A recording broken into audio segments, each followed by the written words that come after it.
ഇത് പപ്പടാണ് ടുട്ടു. അമ്മ ഈ റെസിപ്പി എവിടുന്ന പഠിച്ചേ? ഇത് അമ്മമ്മ എല്ലാം പണ്ടേ ആക്കുന്നുണ്ട്. പണ്ട് ഇത് മംഗലത്തിൻ്റെ സമയത്ത് പായസമെല്ലാം കുടിക്കൂലേ, അന്നേരം സദ്യൻ്റെ സമയത്ത് അത് ഉണ്ടാക്കും. മീൻസ് നമ്മൾ പായസത്തിൻ്റെ ഒപ്പരം കുടിക്കുന്നതാണ്. ജസ്റ്റ് ഒരു ബ്രേക്ക്ഫാസ്റ്റ് റെസിപ്പി പോലും നമുക്ക് യൂസ് ചെയ്യാം, റെസിപ്പി പോലെ. ഇപ്പം നെയ്യും നല്ല ടേസ്റ്റ് ഉണ്ടാവും. നോക്കാമ്മ.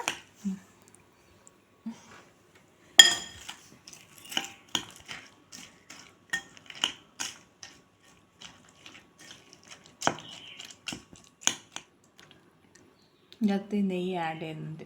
ഇത് കബനി, ഇത് വന്നിട്ട് ഗിർ കൗവിൻ്റെ ഗീയാണ് നമ്മളിതിൻ്റെ അകത്ത് ആഡ് ചെയ്യുന്നത്.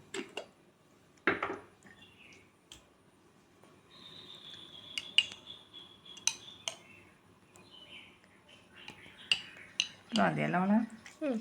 Okay, Kabani Gir cow ghee.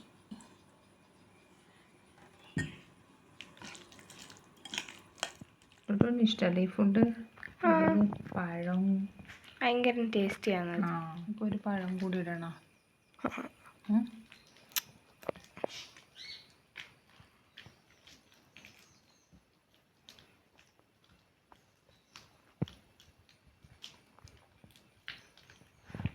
This is healthy food. ഫുഡിന് ഇഷ്ടമല്ലേ ഇത്? ടേസ്റ്റ് ചെയ്തൊക്കെ ടുട്ടു എങ്ങനെയുണ്ടെന്ന്?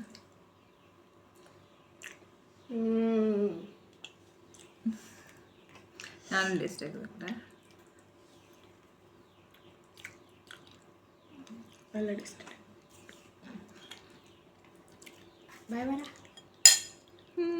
അതിന് മുന്നേ എന്ത് പറയണം? ഒന്നും പ്രത്യേകിച്ച് പറയാനൊന്നുമില്ല. ഒന്ന് ട്രൈ ചെയ്ത് നോക്കുക, നന്നായിട്ടുണ്ട്.